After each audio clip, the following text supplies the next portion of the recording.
What's up, my fellow Tubians? Welcome to another episode. Today, we're reviewing the ever so popular Dell G15 Gaming Laptop. This guy competes with the likes of the Asus ROG Strix, the Acer Nitro 5, HP Pavilion's gaming laptop. The configuration we have here today has the Core i7-11800H processor, 16GB of RAM, and a dual channel configuration. Additionally, we do have 512GB of SSD storage, and yes, we do have the RTX 3060 with a reasonable 6GB of VRAM. The latest Wi-Fi and Bluetooth standards. Of course, this is a 15.6-inch display with a 120Hz refresh rate. And for those of you wondering, this comes with Windows 10, however, it is eligible for the Windows 11 upgrade. Today, we're going to see if this gaming laptop has what it takes to compete in an already aggressive and competitive mid-range gaming laptop market, or if your money is ultimately better spent elsewhere.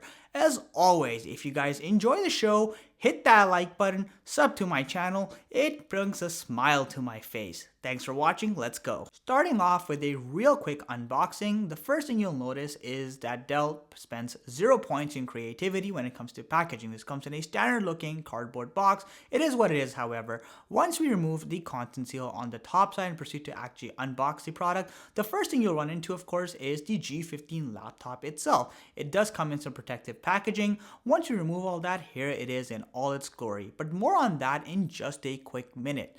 Additionally, you also have a massive 240 watt charging brick. You could probably knock someone out with this thing. It's huge, but surprisingly not all that heavy. It does of course come with a standard looking DC jack proprietary port, which makes sense given the high wattage. Beyond that, you also have the wall outlet charging cable piece. And finally, you do have the quick start guide, instruction manual, warranty, and regulation information. As far as design goes, for those of you who like a flashy looking laptop, well, Dell isn't gonna provide you with that. Simply put, this is a very conservative rectangular and linear design, and Dell was more concerned with utility than aesthetics. With that said, this machine does have a full hard TPU or plastic build from top to bottom. Furthermore, it has a relatively heavy weight of 5.4 pounds, making one of the heavier 15-inch gaming laptops out there. However, despite that, it still feels like it's a relatively sturdy and solid product. So starting with the top side, you do have a dual texture setup going here. Again, fully plastic, but the outer side is more of a smooth finish, whereas to the inner triangle has this linear pattern that again does feel quite nice. And of course, in the dead center, you do have that shiny Dell logo. The bottom side of this keyboard again has a full plastic finish, which is totally fine. You'll notice you do have two dedicated fans, one for the CPU and one for the GPU. Plenty of air intake going on here, which is great to see. Also, you'll notice you do have two speaker grills on either side. This is a bottom firing stereo speaker setup. We'll do a sound test later on in the video. Making our way to the rear side of the laptop, the first thing you'll notice are those mid-size heat exhaust vents on either corner. Right next to that, you have a USB-C Thunderbolt 4 port, a USB-A 3.2 port, also a HDMI 2.1 port, and finally, of course, the DC charging port itself. Making our way to the side of the machine, you'll notice we have some more I/O port action going on. So first and foremost, you do have another mid-size heat exhaust vent. Right next to that, you do have a Ethernet jack, yay for high-speed gaming. And of course, finally next to that, you do have the good old classic headphone jack, followed by the battery indicator. On the other side, you have the final heat exhaust vent, plenty of cooling, which is great. And finally, two USB-A ports, one of which does support reverse charging. As soon as I unfolded this laptop, I have to admit I was somewhat disappointed by the rather limited palm rest space we have here. It's pretty small given the large body of this machine. Now with that said, the thing that's super ridiculous here is that ultra small trackpad. I mean, seriously, Dell, what kind of a sick joke is this? There are 13-inch laptops that have much larger trackpads. Not just that, you do have a plastic surface finish. While the clicks are nice and tactile and there is a rather limited amount of flex, the actual calibration of the left and right clicks is outright miserable. I mean, seriously, unless you're clicking on the extreme left corner, everything else is assumed as a right click. So the trackpad isn't the strongest element on this machine. Thankfully, the keyboard in contrast is a much better experience. First and foremost, the keycaps are large, spacious, and they're sturdy. They don't feel cheap or wobbly in the slightest. Also, the keystroke feels very tactile but linear at the same time. If you're a gamer, you'll appreciate how quiet and snappy these keys can be. But for general typing, this is also a fantastic keyboard. You do have a fully backlit keyboard here with a 2-tier brightness level setting system. Additionally, you also have a full-size 10 keypad, which is not always found on 15-inch gaming laptops. That's a nice touch by Dell. The arrow keys are fairly small and could have been larger, but perhaps I'm being nitpicky here. And finally, it is worth noting there are no built-in biometrics on this machine. Right ahead of the keyboard, you have this massive grille. You can easily confuse this as a speaker grille, but that's not what this is. Rather, this is another exhaust vent. So like I said, lots of cooling going on here. Now, as far as the hinge quality goes, it's decent. There's not a lot of wobble. It stays in place, and I definitely think this is a hinge that's designed to last for the years to come. Finally, you'll notice you do have a relatively fat chin over here. Not very modern looking, but for a gaming laptop, I suppose it's acceptable. You do have relatively thin or narrow bezels, if you will, that are more or less in line with 2021 standards. And on the top side, you do have a pretty thin forehead with a mediocre 720p webcam, which isn't the worst of the bunch, but not the best either. The display on this laptop is very much utilitarian, so you have a respectable resolution of Full HD or 1080p, a aspect ratio of 16:9, and yes, this is a TN 15.6-inch panel, and it's worth noting the refresh rate here is 120 Hz. You can also opt to get a higher 165 Hz refresh rate panel as well, but that will cost you a little bit of extra cash.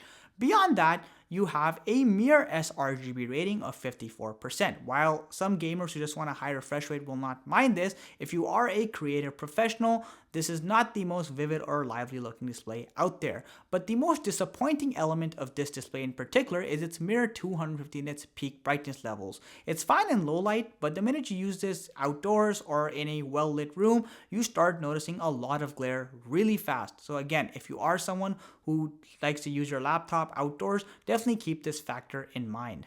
Performance is by far the strongest element of this machine. So that i7-11800H processor rips through day-to-day tasks as you'd expect, whether it's web browsing, watching some Netflix, or typing up a Word document. When you really start challenging this machine by, let's say, doing 4K video editing or even higher than that, you'll notice it's a pretty smooth and viable experience. There's very little frame drops, not a whole lot of thermal throttling, and overall, it's definitely doable on this machine.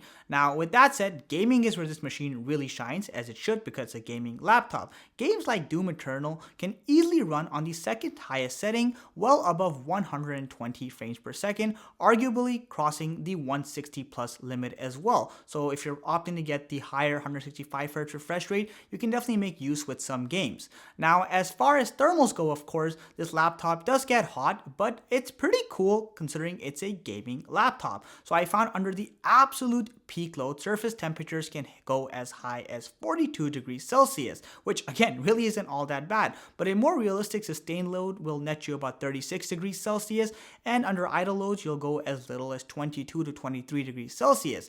Now keep in mind this is a very loud laptop, which is expected of gaming machines in general. I was able to have peak fan noise around 54 decibels, but this is for short periods of time. Normally you'll be under the 40 decibel mark, but the fan does go off often. One of the biggest mistakes some consumers make is they buy a gaming laptop expecting high levels of battery life, which of course is not the wisest thing to do if you're looking for all-day battery. With that said though, the G15 is able to pull up to 8 hours of battery life on a single charge at 50% brightness doing light to moderately intensive tasks, which again is pretty good for a gaming machine. However, if you do start gaming on here, let's say again playing games like Doom Eternal at the highest possible setting, that will very quickly drop to about 1.5 hours, which is more or less in line with what you'd expect. I'd ideally, of course, advise playing most modern day games plugged in for maximum performance. The final aspect I do want to talk about is the speaker quality, which honestly is pretty bad on this laptop. So these are bottom firing speakers. They don't get very loud and they sound fairly distorted if you go anything above 50% volume levels. But have a quick listen for yourself. They need another fix, hooked on like an addict. I got my eyes on the prize and it's cheated lives. I wanna live till I die, make a difference, right? I wanna give those in need a reason to fight. I wanna live every day like it's my last night. I wanna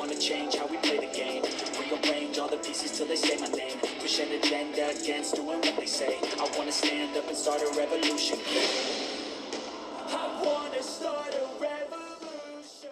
Here's the power summary, guys. Priced at approximately $1,500 USD for this configuration and as little as $1,100 for some of the lesser configurations, this is a very utilitarian laptop. So while having a full hard TPU build, this laptop definitely is sturdy and solid. It's not the prettiest or most aesthetically pleasing looking laptop, and if you're looking for a flashy gaming laptop, there's plenty of other options out there, but it's well built. Also, performance over here is fantastic. I love how well ventilated this machine is. It rarely thermal throttles, it does gaming well, it sustains the high frame rates, rarely does it have frame drops, and I guess it truly is a gaming machine in that sense. Now, with that said, some of the biggest things holding back this machine include that subpar display. Honestly, 250 nits of brightness and just 54% sRGB is not fair given the price they're charging. But the thing that definitely left a bitter taste in my mouth is that trackpad. How can you give such a small trackpad with such poor calibration? It should not have passed quality assurance in my honest opinion. With that said, overall I still think this is a fantastic machine with a reasonable amount of battery life, a great keyboard, a great build, and great performance. If you are someone who truly just wants to get the best gaming experience possible at a reasonable price, this is a great machine from that aspect. But if you're looking for a machine that's great for creative professionals or for someone who wants a machine that has a more aesthetically pleasing look, like I said, you may want to look elsewhere. As always, if you guys enjoyed the review, hit that like button, sub to my channel. It genuinely helps me grow and bring more awesome quality content for you awesome folks. Thank you for watching. See ya!